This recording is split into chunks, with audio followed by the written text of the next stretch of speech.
আসসালামু আলাইকুম রহমতুল্লাহ। দেখেন আমার বাড়ি, এটা হলো মুরগির খামার। এটা ছিল আমার গরুর ঘর। এখানে একটা বাড়ি ছিল, এটা ছিল গরুর ঘর, ওটা ছিল আপনার তাও গরুর ঘর ছিল। এই দুটাই গরুর ঘর ছিল, এটা বিক্রি করে দেওয়া হয়েছে। এই পেঁপে গাছে পেঁপে, এগুলো হয়তো 3 মাসে বড় হয় আর কি। কিন্তু এই যে আম ধরছে আমার, যাকে যাকে আম, আম গাছে আম। আসলে এটা ভিডিও করার কারণ হলো যে নদী আমাদের খুব কাছাকাছি চলে আসছে, তো দেখছেন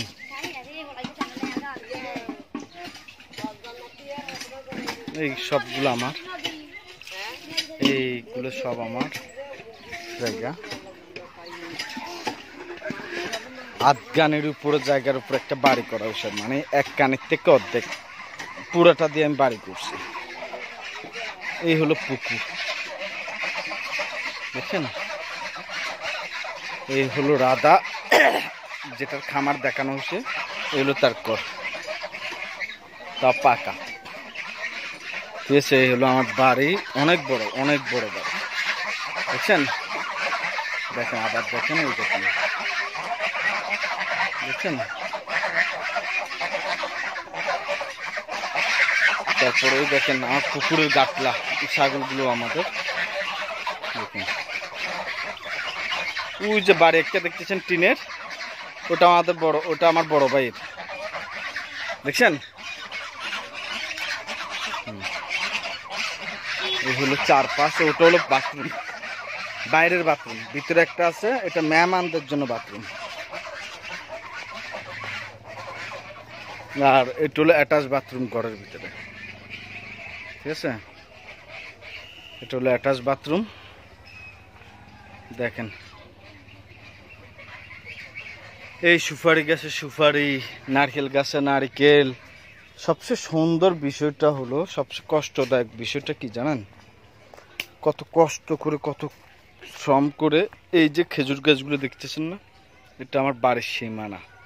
সীমানাতে আমি সব খেজুর গাছ দিয়ে সাজাইছি, মানে কেউ যাতে ঢুকতে না পারে, দরজা ছাড়া বাইরে দিয়ে ঢুকতে না পারে। একদম টোটাল সীমানা, আধখানি জায়গাতে টোটাল সীমানাতে সব খেজুর গাছ। এইগুলো সোজা করতে এবং বড় করতে কত পরিশ্রম, কত কষ্ট লাগে, সেটা তো টাকা বাদ দেন, টাকা পয়সা হয়তো কামাইলে কামানো যাবে। এই যে কষ্ট পরিশ্রমগুলো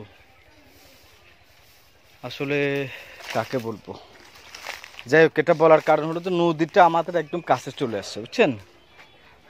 নদীটা আমাদের একদম বাড়ির পাশে, তো যার কারণে বাড়িগুলো সব নদীতে বিলীন হয়ে যাচ্ছে, জায়গা সম্পদ সব। যার কারণে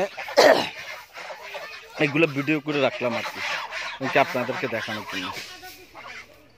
তো ভালো থাকবেন, সুস্থ থাকবেন, নামাজ কালাম পড়বেন, আল্লাহকে ডাকবেন। আল্লাহ যাতে মুসিবত, এই ধরনের মুসিবত কাউকে না দেয়। আমি নিজের হাতে নিজের টাকা দিয়ে বাড়িঘর করছিলাম, এখানে আমার বাবা মার কারণ সম্পদ নাই, কোনো টাকা নাই, এটা পুরোটাই আমার একাই অর্থায়নে। ঠিক আছে, কত পরিশ্রমের এটা আমি করছি। হলো যে আমার বাচ্চা টাচ্চা একদিন বড় হবে, এখানে থাকবে, ঠিক আছে। তো সে উসুলে যাই হোক, আল্লাহ নিয়ে যাচ্ছে, এইতে আর কি বলার আছে, ঠিক আছে না।